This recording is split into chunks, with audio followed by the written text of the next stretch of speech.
Buenas tardes.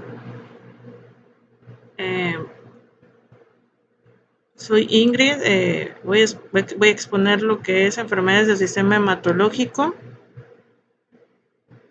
y vamos a ver. Ese es el momento 2. Vamos a empezar. En la parte A tenemos que es la hemostasia primaria. Decimos que la hemostasia primaria es un proceso que mantiene la integridad del sistema circulatorio cerrado y de alta presión después de un daño vascular. Este daño es en la pared vascular y la extravasación de la sangre inicia rápidamente los eventos necesarios para la reparación del daño. La hemostasia se divide para su estudio en primaria y secundaria. En este caso, la primaria se caracteriza por el reclutamiento y activación de las plaquetas para formar un tapón plaquetario, mientras que la secundaria se caracteriza por la activación del sistema de coagulación con el objeto de la formación fibrina. Bueno, aquí vamos a ver cuál es la hemostasia secundaria y cuáles son sus tres fases. La hemostasia secundaria comprende activación del sistema de coagulación y, de acuerdo con el modelo celular, se divide en tres fases, que es la iniciación, la aplicación y la propagación.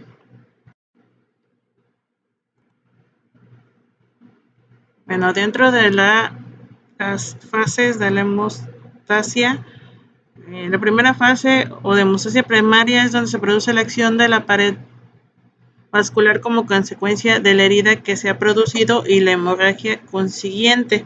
Esta acción de la pared de vasoconstrucción. Después intervienen lo que son las plaquetas que se agregan para contribuir a la formación del coágulo. Son plaquetas agregadas. Después tenemos la segunda fase, que aquí ya sería la hemostasia secundaria.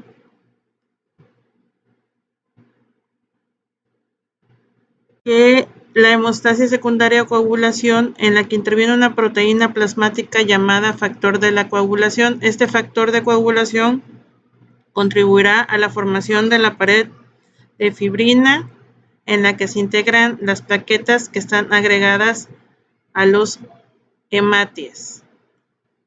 Todo esto formará un coágulo propiamente dicho. Después de estas dos fases, hay que añadir la existencia de unos mecanismos de regulación que son de tipo inhibitorio y anticoagulante. Lo que hace es evitar que este proceso se descontrole y se forme trombosis masiva por todo el organismo. Estos mecanismos funcionan por inacción de enzimas procoagulantes y la antitrombina.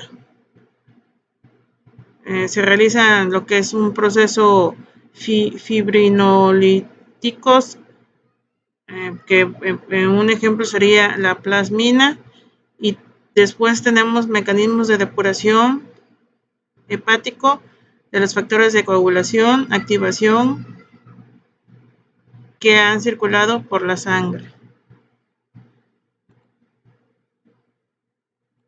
Bueno, la parte B comprende y hace preguntas sobre lo que es la púrpura trombocitopénica idiopática. La trombocitopenia inmunitaria, como también se le llama, es un trastorno que puede llevar a la presencia de moretones y sangrar fácilmente, y puede ser excesivo. Este sangrado resulta en niveles inusuales, con plaquetas bajas y las células que ayudan a la coagulación de la sangre. Anteriormente se le conocía como púrpura trombocitopénica idiopática. La trombocitopénica inmunitaria puede causar moretones púrpuras, así como pequeños puntos rojizos y morados que parecen una erupción. Aquí se ponen los ejemplos. ¿Cuál es la fisiopatología de esta? Dice, se debe al desarrollo de anticuerpos dirigidos contra un antígeno plaquetario estructural.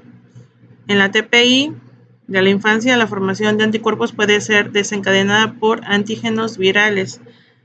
El desencadenante en adultos es desconocido, aunque en algunos países, como Japón, Italia, por ejemplo, se asocian con la infección por Helicobacter pylori y el tratamiento de la infección logra la remisión de la PTI.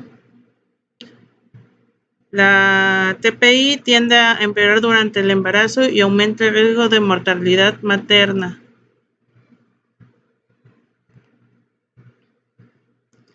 ¿Qué es la enfermedad de von Willebrand?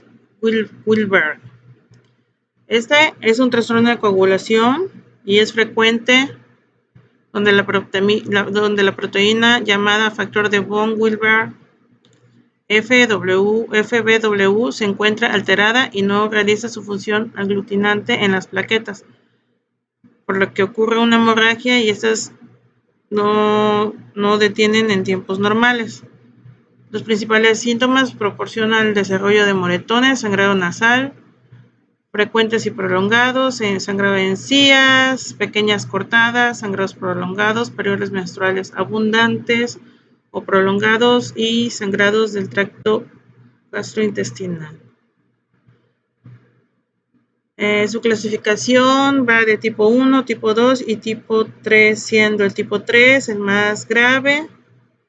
El tipo 1 y 2 por lo general se heredan en patrón dominante y existe un 50% de probabilidad hereditaria por cualquiera de los padres. Y el tipo 3, sin embargo, tiene un patrón recesivo. Este tipo ocurre cuando el niño o la niña heredan el gen de ambos padres.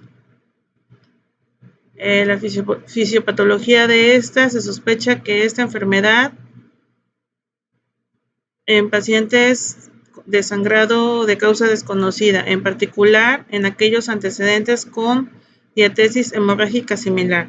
Los estudios de la coagulación revelan recuento de plaquetario normal, INR normal y a veces el TTP ligeramente prolongado. La prueba del tiempo sanguínea es poco fiable y ya no se hace. El diagnóstico requiere determinar el antígeno FBW plasmático total, que es la hemofilia A y cuál es su fisiopatología, así como la hemofilia B y cuál es su fisiopatología.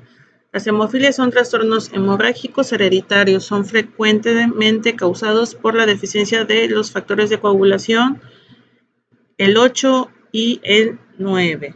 El grado de eficiencia del factor determina la probabilidad y la gravedad de la hemorragia.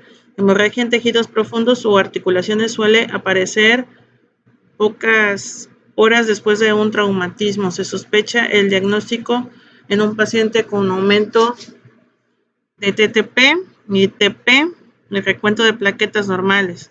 Se lo confirma con análisis de los factores específicos. El tratamiento consiste en la reposición del factor deficiente si se sospecha o confirma una hemorragia aguda o hay alguna probabilidad de que ésta se produzca. Dice, bueno, la hemofilia A y B. La hemofilia A conlleva a déficit de un factor 8. Uno de cada 1000 varones tienen el déficit funcional del factor 8, las concentraciones del factor 8.